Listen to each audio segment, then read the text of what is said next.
Hello and welcome to another episode of the Dynamic Thriving Podcast. I am your host, Marianne Pack, spiritual medium, author and publisher, and joy advocate, and guiding you into all things life transformational.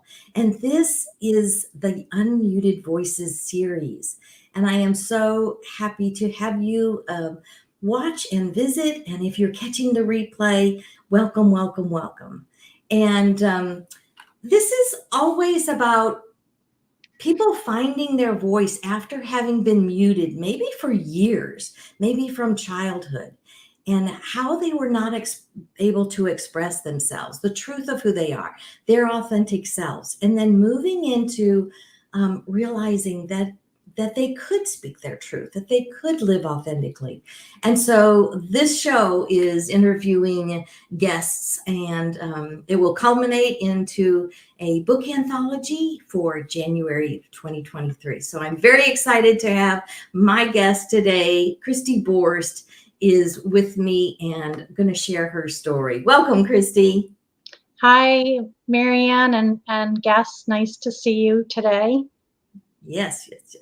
I'm glad you're here because we have so much to talk about in how you found your voice, how you unmuted your voice, because this is such an important time. We need to be able to express who we are in the world.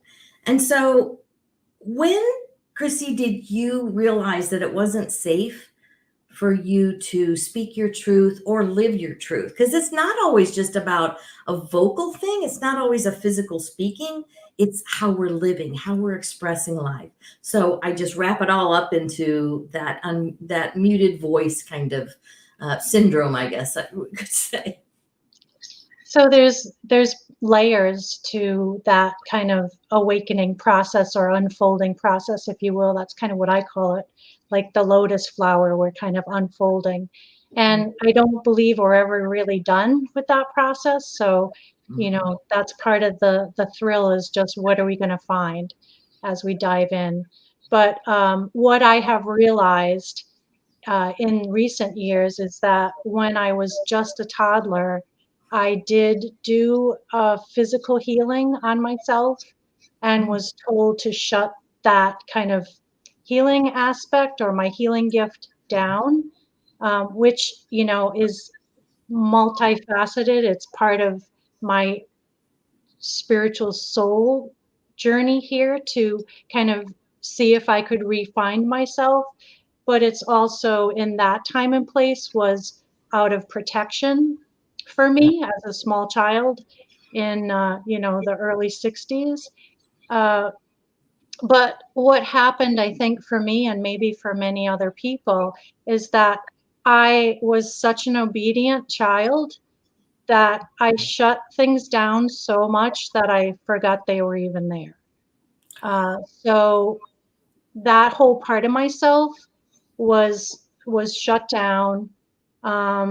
Other than I was able to express my connection to source, the universe, God, however, whatever you call our higher power, through artwork and through my writing. So that was one channel that I was allowed to still pursue. And that's what I pursued. But what kind of, and I might be jumping ahead here, but what kind of happened for me in that kind of incident of being told I can't be who I am? Then the soul says, well, if I can't be who I think I am, who do I be? And so I think at that point, I learned to be a people pleaser, or, able to take the path of least resistance, because there would be, either physical or emotional repercussions if I didn't kind of toe the line or be who I was allowed to be.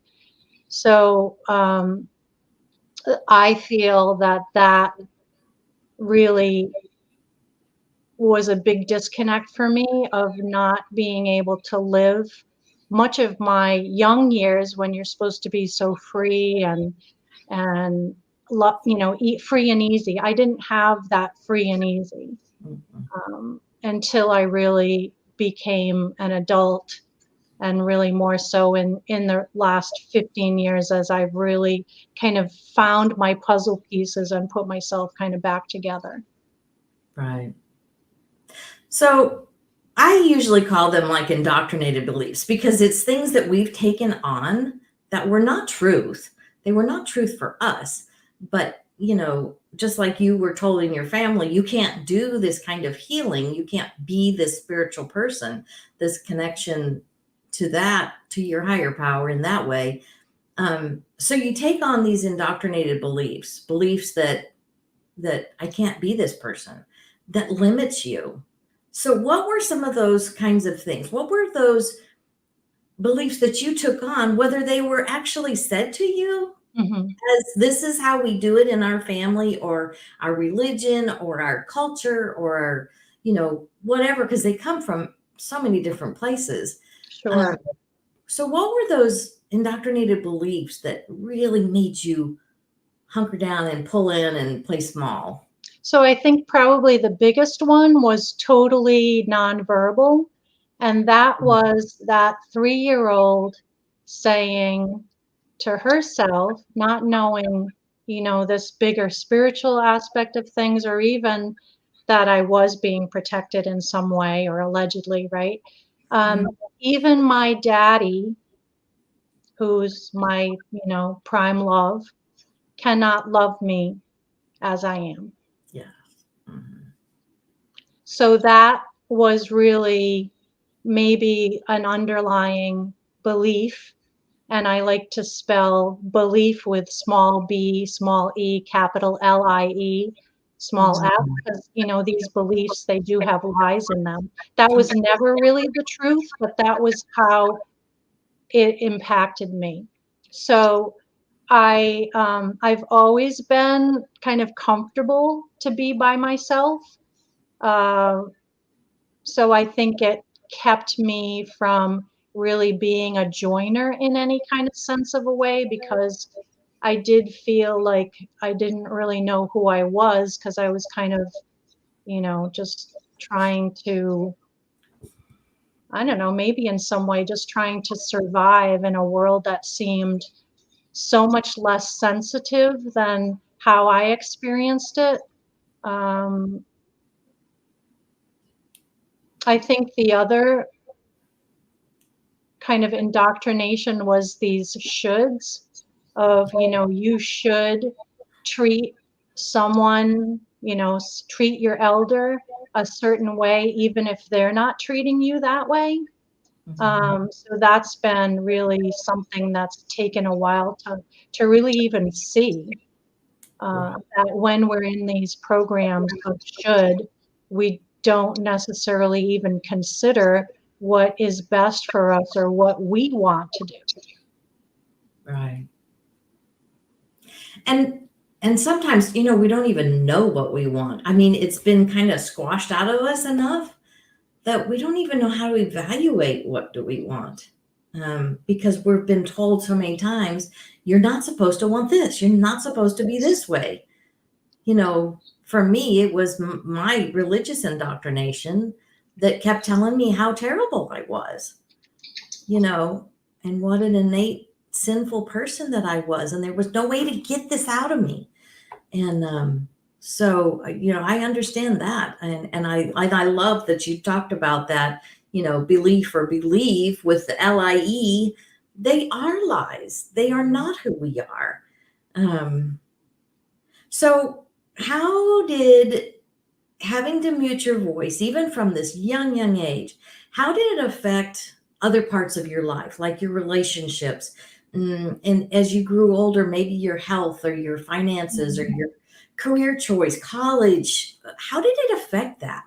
Did So, it change things? Did it, you know? so I feel like so blessed in so many ways, and everything, all the trauma that I went through, Marianne, all of the hurt, um, different abuses, I could say abandonment, et cetera, et cetera.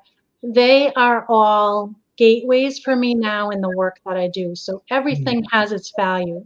Yes. But when I left home at age 18 to go to college, I had kind of a informal boyfriend. He lived in a different town, so we didn't see each other that much. But I really kind of felt like, okay, now I can be me, and I'm just going to go out there and have fun. And 3 days into that college experience, the upperclassmen came and I met my husband.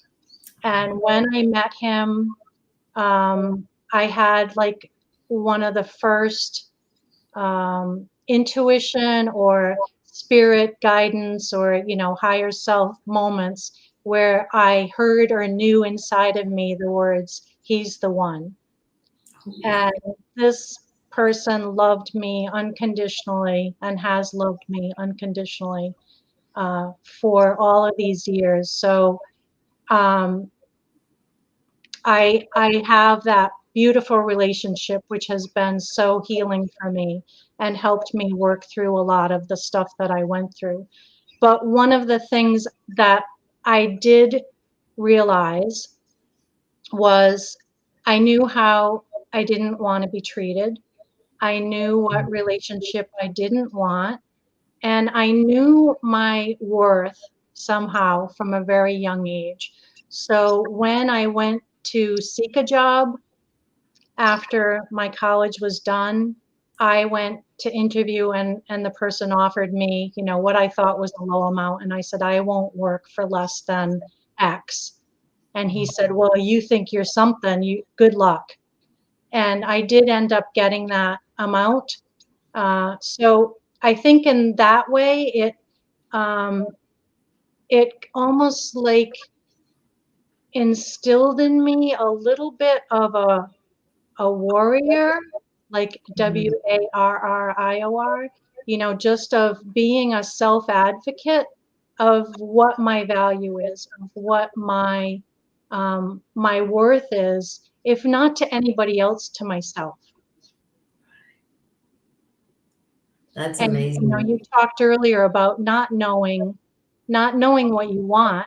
I can remember some of the first dates I went on with Joe, and he was treating me, and he said, have whatever you want.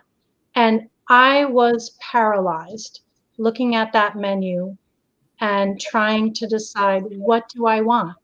Because I had always been told when we went out, you can have this or this, and maybe those weren't even things that I wanted to have. Right. So I think that's the biggest way. And then also the fact that I mentioned earlier that I was allowed to do art. I was encouraged to use my mind. So those are the things that I pursued as a career. I became a graphic designer and copywriter and started my own business early in my 20s. And that was fulfilling for me for many years. Mm-hmm.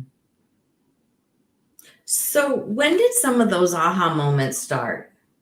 Sometimes it's a big jolt. Other times it's little things that, as we grow along, we get, um, what were some of the aha moments that you can remember? When did it kind of start? What was the stepping stone to each aha moment that finally let you blossom? So I think that I had some early aha moments in my 20s, which was in the Mm, 80s.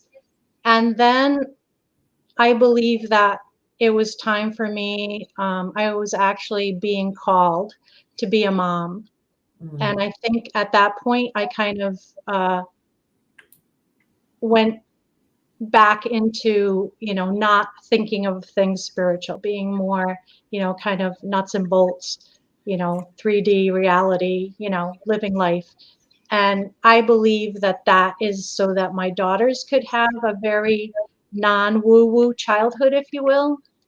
But then as they started to become, young adults in high school, I started getting this inner, I don't know if turmoil is the right word, but just inner angst of mm. knowing that there was something more, that there was something that I was supposed to be doing, but I didn't know what it was. And so I had been reading metaphysical things, and I had read about manifesting. And one of the things that had stuck with me was that, as humans, we tend to think small, and that the universe is so abundant that we have to kind of open ourselves to that abundance. And the way we can do that is through our feelings. So I kind of said to myself, okay, I don't know what I want to do or what I'm supposed to do, but what do I want to feel when I'm doing that thing? And so I knew it's centered around helping people. That's always been kind of a storyline that's been prevalent in my life. Mm-hmm. And so I just focused on that feeling of what I knew I feel like when I help people, or if I could help people in a more monumental way. Yeah. And within probably like a year of that, I had so many like things happen.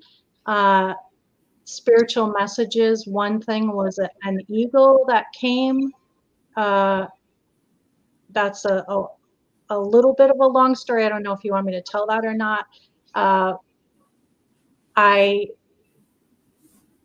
just began exploring my artwork in a different way. I started doing fractal artwork, which again opened me to more channeling abilities that I didn't know I had. So it was really, I think, the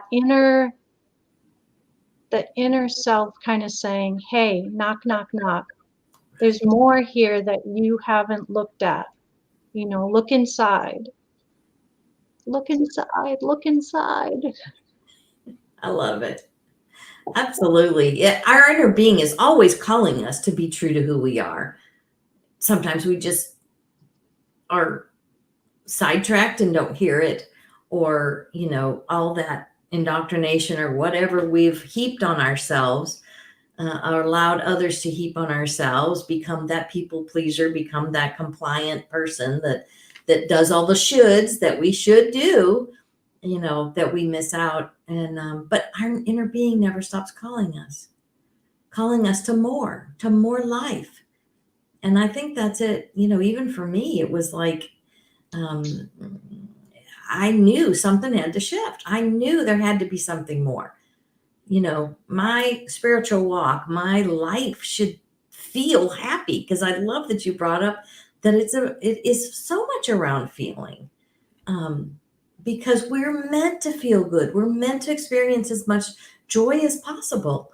And that's what our inner being is always calling us to. So when we're not going in the direction towards things that make us feel good, that brings us joy, that's when we're out of alignment. And so I love that you kind of brought that up, is that it is very much based on how we're feeling, and that we are supposed to be feeling good. And I think too, like, excuse me, if you think of us as, spiritual energy beings, Yeah. we're not just these bodies. And so when you kind of think about the fingerprint of the body, there's an energetic fingerprint. So I believe that each one of us bring a different kind of joy to the world. Yeah. So we need to focus almost more on that feeling than on the doing. Because you could be joyful, doing something that people would say is a menial job. But if you're happy doing it, that's what's important. So I think the kind of that male energy that we've been in for, centuries Yeah. was about that doing, achieving, competition. And now we're kind of shifting more to this feminine energy of being, nurturing, caring. Yeah. I totally agree with that. there's definitely that shift and I think it takes softening. some of the pressure off of us too, Mhm. right? That we don't have to fit in. Yes. Yes. We can flow however the spirit leads instead of, squelching that. I love that. So, how did you start shifting your beliefs then? How did you, when you started evaluating maybe what you were taught or what you took on from childhood and on and up, how did you start shifting those beliefs? Because this is the part where I want people to be able to experience the hope that, oh my gosh, if she did that, then I can do that. Because, so just express a little bit what your process was to start shifting the beliefs that were keeping you muted. So I think really for all of us, when we're in an indoctrinated belief, or I call them programs, sometimes these are, things that have been passed down Right. from generation to generation. And I believe that our generation and the generations that are being birthed now, we're not here to continue these stories Oh, of lack and suffering. We're here to change it. We're here to shut it down. So really the first step is to become aware of it. And again, this is an ongoing process. Some of the shoulds that have been kind of running me and my behaviors, I've just become aware of in the last few months. So that first step is just becoming aware. Why are you doing what you're doing? Uh, is it something that you want to be doing? What is uh, what is coming from it? Is it something good? Is it taking you toward your joy, or is it taking you away from your joy? So that's really the first step. Once we see it, then we actually have a choice of whether or not we want to be in that belief or um, that story. And for me, it's like sometimes I'll see that story of even my dad doesn't love me for who I am. Now, that may play out in a relationship with someone else or even in a business relationship. If someone doesn't email me back, there's that feeling of rejection that comes. And I've learned to recognize that, okay, there's that childhood wound saying that this person doesn't love me for who I am. And then I can go back to that child self and say, no, you are love. You're loved. You are loved. This is not about you. Mm-hmm. So this is part of this, this phrase that I like to use, which is awareness equals the power of choice equals the power to change. So first we become aware, then we see a choice of whether or not to engage in it. Because sometimes if we engage in that indoctrination or that story or that energy, it's really almost self-sabotage of who we are here to be. Right. So when we can see it as that, then it's easier to free ourselves from it, I think. Yeah, I definitely agree with that. I was thinking, as you started moving through this, because that's a huge break from being told as a small child not to have anything to do with healing yourself, to not working through that. That I think those are like the key points that you were talking about, with becoming aware. Since our soul is always calling us to more life, to more joy, to more truthfulness of who we are, that tug is always there, going on in the background. So it just amazes me how you can go from, you cannot do this to doing this. So it wasn't overnight, it Yeah. wasn't overnight. And it took really, I think, expanding my mind from what I had been taught to the kind of what I was talking about before, just the infinite possibilities that are available to us. But those beliefs really just, they narrow us, they box us, they cage us. So I started becoming hyper vigilant about watching myself and ways that I was limiting myself. Ooh, And that was huge. yes, that would be huge. That would be so helpful to really be mindful of that. So as you've transformed now, what has that been making available to you? I always say our mess is our message. So when we've moved through something, we've healed through trauma or child wounds or whatever it happens to be, where we've muted and before our own safety. We had to develop that safety mechanism. Now as you are healing, like you said, it's a process. It's never over. We are eternal beings, so we can't ever come to a conclusion, an ending. So what is that? What is your message now? How do you use this? How do you use your unmuted voice now for the good in the world? So I love that you say the mess is the message, because I often say the greatest opportunities are found in our challenges. Yeah. And, I'll use myself again as an example. Here's this story that I had kind of convinced myself to live in, was that it matters what other people think of you. So you better, you know, watch and, try to figure that all out. Whereas the work that I'm doing is really different. It's not conventional. It's woo woo or whatever. It's mind, body, spirit, emotions, healing beyond this moment, beyond this time and place. And when I think about just how ironic it is, right? That here's this story that I'm told that I have to fit in, I have to blend in, and yet I'm here to stand out. Mm-hmm. I'm here to do this different thing.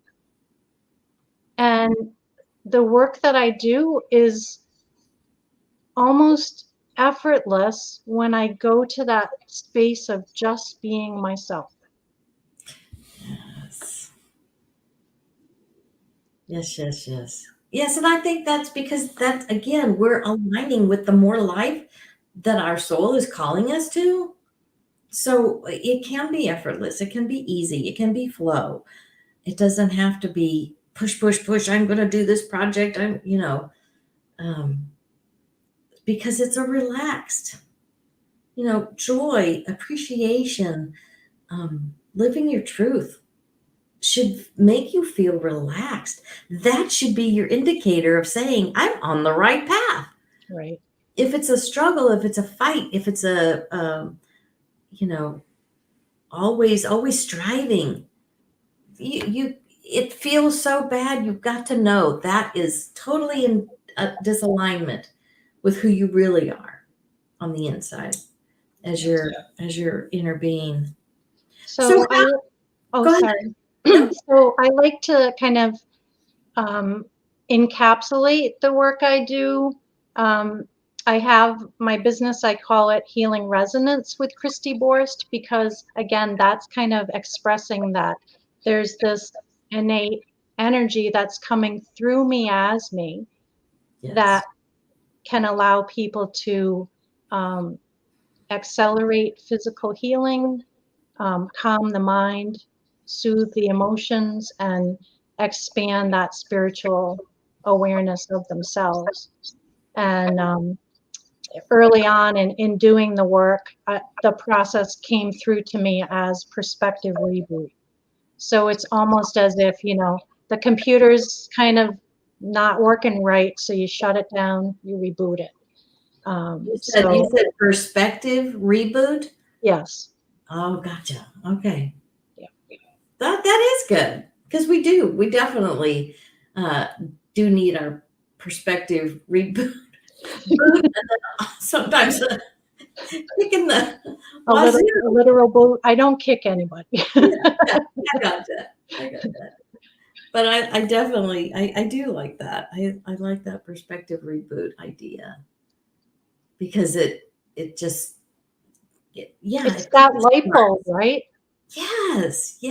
I call it light bulb in the soul moments, Ooh, I like that. because it's, just all of a sudden, boom, we're there. So how can people get a hold of you? So I do have a website, Mm-hmm. which I think you were going to put up, but it's www.thevibetothrive.com. And there you'll find information about the healing services I offer on a one-to-one basis or as couple work. I also have some pre-recorded sessions that focus on the individual chakras, because many times if the energy is stuck in a specific chakra, the body organs in that area start to have physical problems. And I do offer a lot of free support through that website with a Perspective Reboot podcast and a blog. And I usually suggest that people start with the oldest ones of those and kind of just look through them and listen or read the ones that call to them, because there are healing and empowerment codes in those messages that can help people unmute their voice or even kind of find that cork and pull it out. Yeah. And I think, it's funny, when I was thinking about coming online and I was thinking of your question about when did you first realize that your voice was muted, and Spirit kind of said jokingly, back in the cave when, the man took the woman by the hair, and clubbed her. So I think it's not totally unusual for women, not just in our culture, but all cultures, to have a block in their throat chakra, which, explains why a lot of women have thyroid problems. So it's so important, this message that you're sharing, Marianne, to really find ways to express your voice, whether that's, it doesn't even have to be vocally, it can be just through being, through your beingness. I can't agree more, because that was affected my health. All the indoctrinated beliefs made me feel so worthless, so unworthy, and so fearful all the time, guilt and shame, because I wasn't obeying the rules, the religious dogma that we were taught, and I couldn't seem to keep those rules. And so there was always a part of me where I just remember walking around for years with a lump in my throat, just because of the nerves and the tension. And so I developed throat issues 3 different times. I had a sore throat as a kid, always had sore throat. Finally had a tonsillectomy at 15. Then in my early 20s, I had to have thyroid surgery because I developed a nodule in my thyroid. And then again at my end of my 20s, I developed Graves' disease, all because I was not allowed to speak my truth, because of the indoctrinated beliefs that women were to be silent, women were not to be heard. Your wants, needs, desires didn't matter. So I totally understand. And I think this is why this topic is so important for me, around voice, because that's where so much of my illness metaphysically went stagnant and affected my physical being. So I so appreciate that. Yes, you've definitely touched on that, where there's so many places where our energy gets stagnant and then it disrupts. It creates the dis-ease, the imbalance in our body. Absolutely. Yeah. And I think, the other part of that, that lump in your throat, you can think of it as a block, but it's also trying to get your attention. Oh, yes. And again, it's your greatness calling you. Yeah. So, Absolutely. that can happen for many people in their stomach, which is your personal power center. They can have a lot of stomach issues, or they think about doing something and they feel like really queasy or scared. Yes. If you can kind of look at that a different way, maybe not as something that's keeping you safe, but that it's your greatness calling you. It's your greatness calling you to be more empowered, to speak your truth. People that have headaches, to see beyond the seeing. Yeah. Oh, yeah. Because I suffered with migraines since I was a teenager for years and years and years.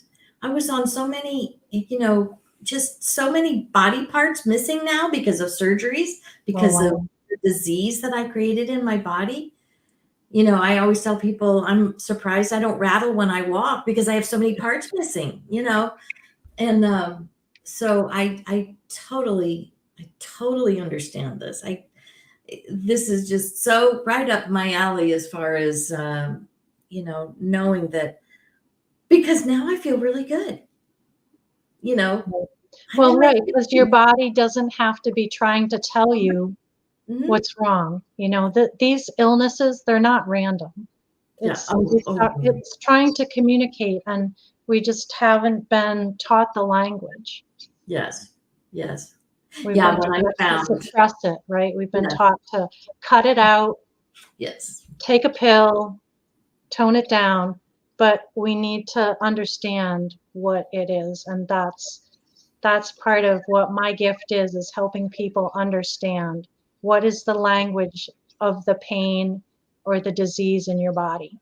Mhm. What is this calling you to? Oh, I love that. What a beautiful work. Thank you so much, Kristi, for being my guest. Thank you so much for sharing your story and giving us hope and showing us even the path that you took, the awareness, the awakening that you had. So I just want to invite everybody again to visit her website, thevibetothrive.com. And it'll be in your show notes also. And as always, I want to thank everybody for coming and visiting. And I am so thankful that you joined us for another episode of the Unmuted Voices. And as always, also, you are welcome to visit my website, wearejoybooks.com. You'll find the books that I have available, upcoming projects. This project of Unmuted Voices will be the anthology for January of 2023. So I'm looking forward to that. Kristi, do you have anything else you would like to leave us with? A word of wisdom? I think I would just say, the time is now, and your light is needed. Watch for ways that you're self-sabotaging yourself, because you can change so much by changing yourself, and that's really the only person you can change. Oh, absolutely. Yes, we only have control over ourselves, that's for sure. And the thing is, we have that freedom of choice. That's our free will. I call it our free will or our free won't. Are you going to choose? Or are you going to decide not to choose and choose your free won't instead? Right, Choose your free right. will. Choose Well, the freedom. Choose the joy. Choose the full of life. even not choosing is a choice. Exactly. Yeah. Yeah. So I appreciate you, Kristi. Thanks again for being my guest. Thank you, everyone. We will see you on the next show. Bye-bye.